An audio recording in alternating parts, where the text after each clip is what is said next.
দেখো ক্লাস 11 তোমাদেরকে পড়াবো যে সর্বশিক্ষা অভিযান, ঠিক আছে। সর্বশিক্ষা মানে হচ্ছে সবার জন্য শিক্ষা, ঠিক আছে, যেখানে কোনো বাধা বিভেদ, জাতি ধর্ম বর্ণ লিঙ্গ বৈষম্য কোনো কিছু থাকবে না, কে উঁচু কে নিচু, কে কোন জাতের বা কে ধর্মের বা কে কোন বর্ণের, এই সমস্ত কিছুই থাকবে না, ঠিক আছে। এই সমস্ত কিছু না থাকার ফলে যেখানে এই সমস্ত জিনিস কিছু না থাকে তাহলে শিক্ষা সকলে সেগুলো শিক্ষা, তাহলে শিক্ষা সেখানে সকলের সমান সুযোগ অধিকার পাবে, তাহলে সেটা হবে সর্বশিক্ষা বা সবার শিক্ষা, ঠিক আছে। সর্বশিক্ষা বলতে বোঝায় সবার জন্য শিক্ষা, ঠিক আছে। এই সর্বশিক্ষাটাকে মনে রাখতে হবে যে সর্বশিক্ষা অভিযানের পটভূমি কী বলেছে। 2002 থেকে 2001 সালে প্রথম হচ্ছে সর্বশিক্ষা অভিযান প্রথম কর্মসূচি গ্রহণ করা হয়, ঠিক আছে। মনে রাখবে যে যে সর্বভারতীয় ভিত্তিতে ভারতের সর্বোচ্চ ন্যায়ালয়ের নির্দেশে কেন্দ্রীয় সরকারি সুসংহত নির্দিষ্ট সময়ভিত্তিক কর্মসূচি গ্রহণ করেছে। এর নাম সর্বশিক্ষা অভিযান। এটি কেন্দ্র এবং রাজ্য সরকারের যৌথ কর্মসূচি, ঠিক আছে। এর মেয়াদ আপাতত 2002 থেকে 2010 খ্রিস্টাব্দে সেটা পরবর্তী সালে পরিবর্তন সাপেক্ষ, ঠিক আছে। তাহলে এখন দেখবো যে এই যে সর্বশিক্ষা অভিযান, ঠিক আছে, সর্বশিক্ষা অভিযানের কিছু লক্ষ্য বা উদ্দেশ্য কী ছিল, ঠিক আছে। তাহলে এখন দেখি সর্বশিক্ষা অভিযান প্রকল্পের পরিকল্পনা করা হয় 2001 খ্রিস্টাব্দে, ঠিক আছে, ঠিক আছে।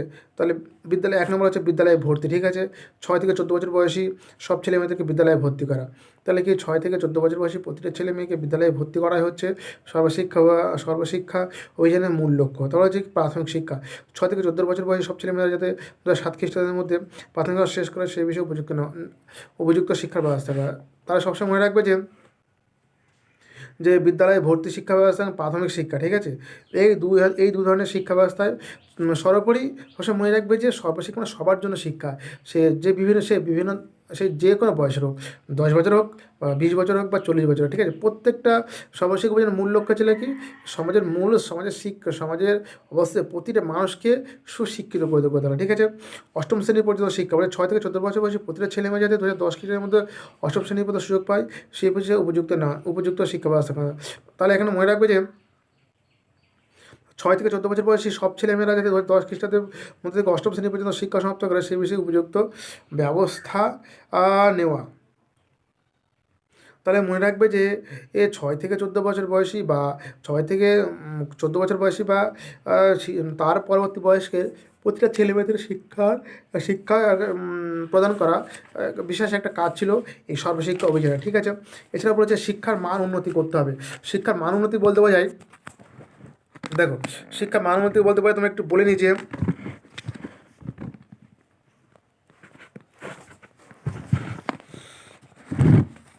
শিক্ষার মান উন্নতি বলতে বোঝায় শিক্ষাকে আরও ব্যাপকভাবে ঢেলে সাজাতে হবে, ঠিক আছে। শিক্ষায় সাজানো বলতে বোঝায় যে শিক্ষা যেন কোনো বিষয়ে যেন ঘাটতি না থাকে, ঠিক আছে। কোনো বিষয় যেন ঘাটতি বা কোনো বিষয় যেন তার মধ্যে বিভেদ বা প্রভেদ না থাকে, ঠিক আছে। এই হচ্ছে সর্বশিক্ষা অভিযানের মূল লক্ষ্য। এছাড়া লক্ষ্য ছিল বিভেদ দূরীকরণ। 2007 খ্রিস্টাব্দের মধ্যে শিক্ষার্থীর ক্ষেত্রে সব রকম সামাজিক পার্থক্য এবং লিঙ্গগত বিভেদ দূর করা যায়। তারা আরেকটা কোশ্চেন যে বিভেদ দূরীকরণ, এখন কী বলছে, এখন সমাজে বা এখন আমরা দেখে অনেক কিছু বিভেদ বা প্রভেদ বা পার্থক্য একটা আমাদের সমাজে থেকেই গেছে, ঠিক আছে। এই বিভেদ বা প্রভেদগুলো কাটিয়ে তোলা যাচ্ছে সমাজের একটা লক্ষ্য ছিল। তারপরে বলেছে পূর্ণ সমাজের জন্য শিক্ষা। দেখো পূর্ণ সমাজের জন্য শিক্ষা বলতে বোঝায় বিদ্যালয়ে পূর্ণ সময় থাকতে হবে, তার জন্য উপযুক্ত ব্যবস্থা করা, ঠিক আছে।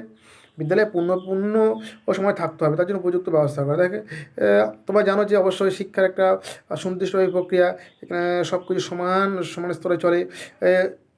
এর ফলে কী হয়, প্রত্যাশিত শিক্ষণ স্তরে পৌঁছে দেওয়া।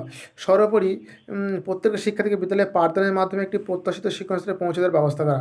প্রত্যাশিত শিক্ষণ স্তরে পৌঁছে দেওয়া মানে কি, অ্যাসপিরেশন লেভেল বলতে আমরা যেখানে যেতে চাইছি বা যত দূর আমরা পড়তে চাইছি, ঠিক আছে, সেই ততদূর পর্যন্ত পৌঁছে দেওয়াই হচ্ছে এই শিক্ষার একটা বিশেষ বৈশিষ্ট্য। তারপরে বলেছে এই সর্বশিক্ষা অভিযানকে আরও সাফল্যমণ্ডিত বা সুন্দরভাবে গড়ে তোলার জন্য কী করতে হবে, একটা শিক্ষা কমিটি গঠন করতে হবে। গ্রামাঞ্চলে বা শহরাঞ্চলে বিভিন্ন ধরনের সর্বশিক্ষার কাজকে বাস্তবায়িত করার জন্য গ্রামীণ শিক্ষা কমিটি বা ভিলেজ এডুকেশন কমিটি গঠন করা হয়েছে। মহিলা তপশিলি শ্রেণীর জন্য শিক্ষা, মহিলারা শিক্ষার বিষয় এবং তপশিলি শ্রেণীর ছাত্রছাত্রীদের জন্য বিশেষ শিক্ষার ব্যাপারে বিশেষ ব্যবস্থা নেওয়া হয়েছে। অনুদান প্রতিটা বিদ্যালয়ে গৃহ নির্মাণের জন্য গৃহ মেরামতের জন্য প্রাথমিক বিদ্যালয়ের ক্ষেত্রে বিভিন্ন অনুদান এবং টাকা এবং তাকে প্রদান করতে হবে। তারা কী বলছে, 500 শিক্ষক নিয়োগ করতে হবে। তাই বলেছে নতুন বিদ্যালয় স্থান করতে হবে, ভর্তির ক্ষেত্রে নমনীয়তা করতে হবে, নতুন শিক্ষক শিক্ষিকা নিয়োগ করতে হবে। তাহলে কী বলেছে, বিভিন্ন স্তরে বিভিন্ন শিক্ষক শিক্ষিকা নিয়োগ করার ক্ষেত্রেও ইতিবাচক একটা পদক্ষেপ নিতে হবে। বিদ্যালয়ের সহায়তা, বিদ্যালয়ের শৌচাগার, পানীয় জল সরবরাহ, ন্যূনতম শিক্ষা সামগ্রী নয়, শিক্ষা সামগ্রী, সমস্ত স্বাস্থ্যবিধি। অ্যাকচুয়ালি যেটা বলতে চাইছে বলা হয়েছিল এই সর্বশিক্ষা অভিযানের ভিতর দিয়ে